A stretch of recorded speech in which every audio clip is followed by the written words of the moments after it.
Il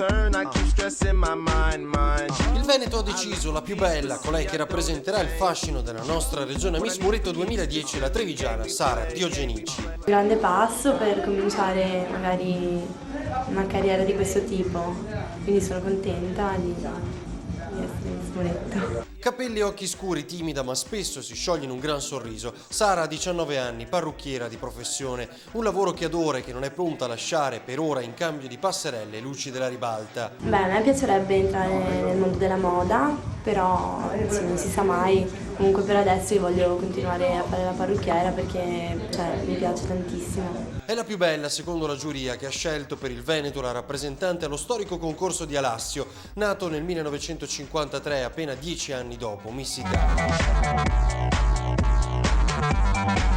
La selezione a Ponte Longo nel Padovano, giudice protagonista della serata con le sue ultime creazioni, lo stilista padovano Mauro Belcaro. Ho visto delle miss molto carine con la possibilità di diventare modelle a seconda di un'istruzione, di un portamento, di una camminata, insomma non è così semplice, non è un lavoro per tutti, ma ci sono buone prospettive.